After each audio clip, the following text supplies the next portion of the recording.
Okay, MB Moose Lover here with another video series. This one's called Backyard Winter Bird Feeder Chronicles. This is part 3, and this is a downy woodpecker here coming to a suet. You can check the introduction to this video, and I explain a little bit more about the feeders and just my whole setup there. But just going through these birds here, I just filmed some birds. I had to film through the windows because it's been so wicked cold. I just got these grouse here yesterday. I've seen grouse here before. Every now and then we see a few here right in my backyard, just off in the woods. But I got a big chunk of woods behind me, and yeah, and these two grouse showed up, and I didn't do too bad filming through the windows. A lot of glare and stuff, but it was just too cold. Well, I wouldn't be able to get out probably and not spook them anyway, but it's just miserable cold on the camera, and then having to bring it back in and condensation forming on the inside of it. But I started filming these grouse here yesterday afternoon, and I got a lot of footage of them here, and this video is gonna be it's a long one, but I've got this is actually part 3. I've got two other ones that are going to go ahead of this, and I'm doing this one first, so I'm kind of backwards on my bearings here. So yeah, this grouse, there was this one and another one, and it was a lot of fun having them come here, and I can just film them right out the window. And I didn't even open the window because it was so cold. And then you get heat waves going in front of your camera. The heat's leaving the house and freeze the house over. I filmed these for a long while, and they just kept kind of going off and then coming back. And I assumed that they were picking seeds where the other squirrels are carrying them, and the birds will take a seed and then go in the woods here. I figured that they were either storing seeds or dropping them, and squirrels have a tendency to stockpile them. They'll make little piles everywhere, and I thought maybe that's what the partridge were doing, but the grouse. But anyway, yeah. So anyway, this video is really long, and it's I didn't want to shorten it because I just got so much footage of these grouse that I just I just finished a video that I filmed some grouse out in the big woods. It was on an old dirt road, that they crossed, and that was like kind of more of a wilderness area than where I am. I don't know. There's another woodpecker there. That's probably the same one I think that I filmed earlier. I've got a video of it. It's a hairy woodpecker. But we don't see them all the time right around our place. Every now and then you see them. So I was taking advantage of it, and this morning actually I was just out in Indigo, and I was just looking at the window, and there was one there, and then two of them actually again, and then I got really looking, and I snuck outside is what I did, and then I basically tried to, with the camera, to film a little better because there was a lot of glare in the windows, and of course these two kind of moved away from me and got out of my sight, and all of a sudden this other, it looked like one that was sitting there all puffed out like they had been yesterday, and I thought, surely it wouldn't still be sitting there, because the other one spooked. So sure enough, it was probably half asleep, and it was all puffed out, sitting there,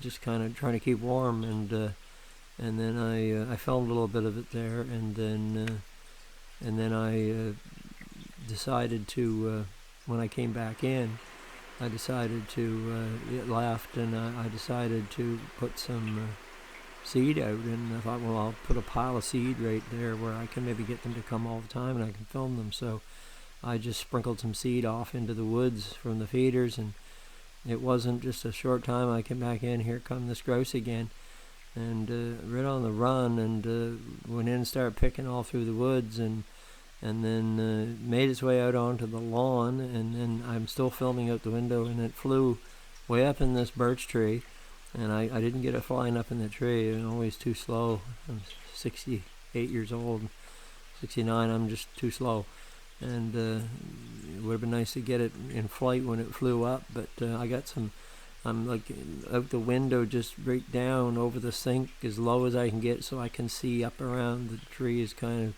off the corner of my house, and it kept moving up and up the limbs, and there wasn't very many buds on the tree that it was trying to go up, and but it chose the wrong tree really for buds, but because a lot of the birches do have a lot of buds on them now, and so I got some good footage of it there, even through the window, and then I snuck outdoors and got a little bit more, and then it flew, and I think there was another one that flew, or another bird flew from one of the apple trees over on our lawn on the other side, and it flew in that direction. I don't know if it was another grouse or not, but anyway, I'm just, while I was editing this and gabbing here, I wanted to point out about this woodpecker here, this hairy woodpecker. I don't know, I was watching him, and he was just flinging the seed. You see, and look, he's just flipping it and flipping it and flipping it out of the feeder. I'm thinking, my God, I must have just put it on the ground.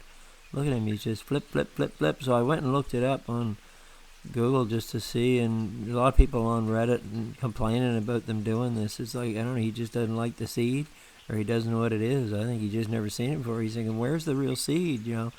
And he's just flinging it. I mean, the deer is going to love it. You know, they'll be underneath the feeders, you know, but yeah, it's kind of strange. So back to my grouse story. Seems to be a lot of them around, and I'm hoping they'll come back here. I'm going to start putting some little pile of seed right there where I can get them to come out and film them. And that's why this video here ended up quite long, because I'm always you know, more is better attitude. And then just before dark, these deer showed up. They're around all the time in the summer and the fall, and of course they smell these seeds, and they're in here in the night, and right now the food's scarce for them. They have to scrounge, and I think my neighbors still feed them some, but anyway, I don't feed them. I fed them years ago. I fed deer, and I had 32, I think it was, or you know, all coming at once. A couple of little troughs that I had, I was putting grain out, and I gave that up. That it's not good for them. It you know, their system is designed to work slowly in the winter, and that just makes their system work too fast, and it gives them diarrhea and grain if you're feeding it, and especially these pellets. And the other thing is they you know, makes them stay in one area, so if you do get a real heavy snowfall, they're trapped. They can't necessarily wade the deep snow to get back, you know, to where they might winter. So, not to mention if you're pulling them across the highway, there's a chance of getting hit by a car. It seems like the more you feed them, the more deer you get, and they just become more dependent. They won't even leave the area. So I haven't done that for years and years. It was many years ago that I fed them, but and with here they're just coming for the bird seed, and so that's all they'll be getting. So they're going to have to go find some food.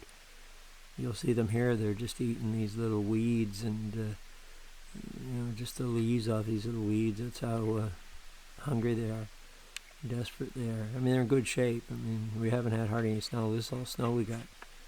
We had a little bit, and then we got heavy rain, took it off. Look at this little guy here. He's like, if I could just get up there, if I could just jump up there and get some seed. Little fat face. It's like you're always, when you're videotaping, there's always something. You try so hard to get some good stuff, and then and then you miss things. Like I missed that grouse when it flew up in the tree because I'm too slow on the reflex, and And that little fawn there, one of them, he was there when I was filming this, and he stuck his nose in the snow, and he come up, and his nose was just covered with snow, and it looked so cute. He was just like this great big snowball on his nose, and I missed it. And I was thinking, you're too slow, old man. You gotta quicker on the draw with your camera. But I do try. I try to. Now, the worst of it is here is with the grouse and with these deer. This was late when they come in, and I've had to lighten some of this stuff up. It's tricky sometimes. I mean, I use Filmora Wondershare, and it's pretty good. It's a simple little program. There's a lot, and they have advanced, different upgrades to it. But I'm still using Filmora 10. And it's good enough for me. I don't do a lot, but lighting and stuff, there's quite a bit on it to use. So you can presets you can get, and I have some presets that I use all the time. And you can also adjust things separately, like resolution and contrast and brightness, different things like that, individually. And especially when you're falling through a window, it don't help either. But anyway, these 4 deer. There's a doe here. She usually has 2 fawns. I don't know what the other one is. If it's another fawn, or if it's a yearling over there. But they've been around all summer. I've got videos here of them feeding them pumpkins, and they're here, and they're pretty tame, really. I mean, you don't get out of the house without spooking them. They'll be gone, but they're still wild. But anyway, so I've got 2 more. This is the 3rd part to the series, and I'm doing some, the other ones I'll maybe try to go through and just talk a little bit about the birds. And, I'm not a great bird, professor, scholar. I have to look up a lot of my birds over and over again because I forget. I don't have a whole lot coming here yet. I've just got some blue jays and some woodpeckers and a few other smaller songbirds. And I don't want to say the names, I'll get them all wrong, but grosbeaks, a couple of them.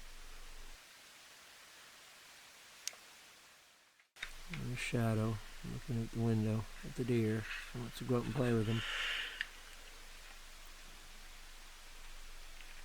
These little cherub faces here. And that fawn there, he's really small. Really small compared to that other chunky one.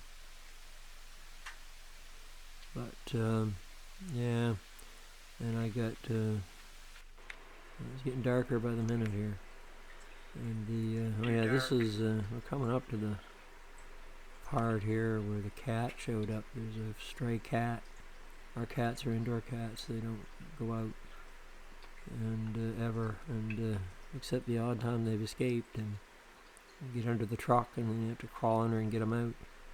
And then you get an indoor cat and it gets outside. There's so many dangers. Just terrified if they ever got out, because in our woods behind here, you'd never find them, and they've never even climbed a tree. If they climbed a tree, they wouldn't know how to get down, and it's just an awful thing if you lose your cat, and there's all kinds of things that could get killed by this and that, and dogs and cars, and you feel bad keeping them inside, but that they don't get a chance to get out. They look out the window and they think, why can't I go out and play? But it's for their own good. But there is a stray cat here. I see the odd one. I don't know if it's a stray. It might be just a neighbor's cat that just is wandering. Maybe they let it out. But these deer here, they're just going to town on these weeds, and it shows you how hungry they are. There is a lot of cedar. They can't reach it here. A lot of the cedar is over, like really big trees. There's not a lot of small cedar, and if there was, they'd just clean it. It's just spruce and fir, and there's a lot of hardwood growing up here. This was cut over and it's growing back up in hardwood and spruce and fir and maples, which there isn't anything on this time of year. And these are just weeds that they are eating the leaves off of here. And that's how, I mean, it's probably not the greatest sustenance, protein-wise, I don't imagine. But a lot of wild animals, they can make food out of just rudimentary things. Look at moose. Moose can make food out of bark. Yeah, they can turn it into something that they can live on. Strip the bark right off of hardwood trees, maple trees, and then digest it. This one, he's going right to down.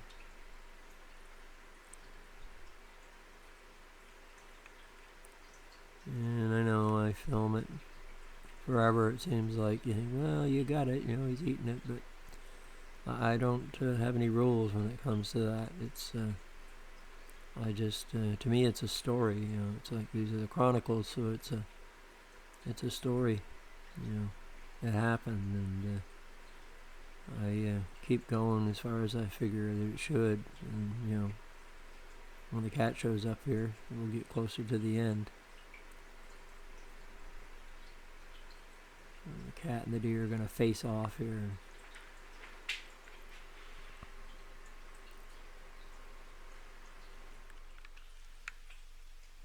Still getting darker. I can barely talk here. I'm so hoarse.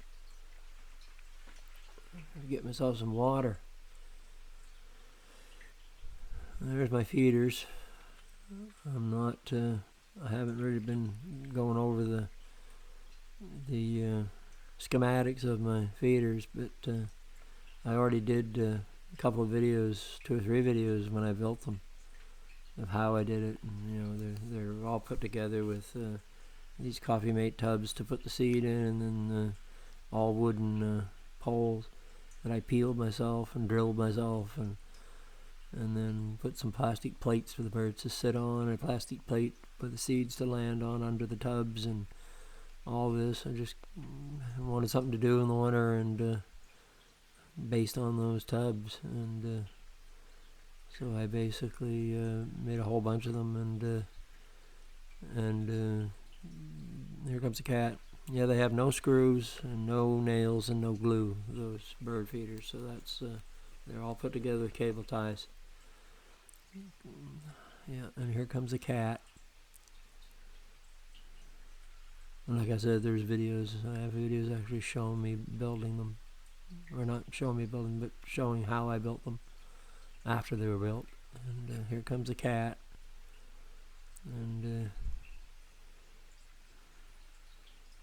I think he's probably looking. So every now and then I'll throw some old scraps out just for whatever, and just to get rid of old scraps. And in the summer, maybe for the odd raccoon or something. And he may actually have gotten something in the past. And he's looking for a squirrel. Lots of squirrels here. He's not doing a very good job on the squirrels. He looks in pretty good shape. I don't think he's a complete, vagabond stray, but he's on a mission. And this little fawn here, he's gonna. There's my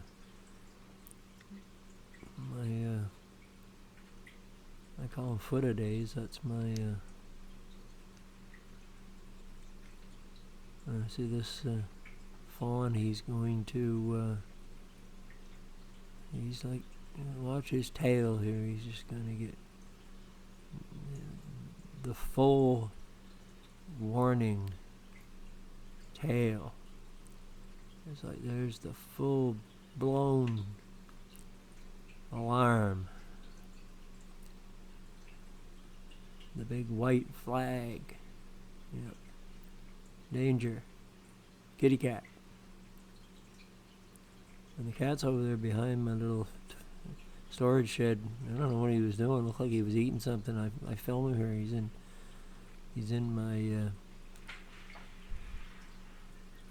plant here. I can't remember the name of it. When I always do all the knotweed. There it goes. My brain's a little slow.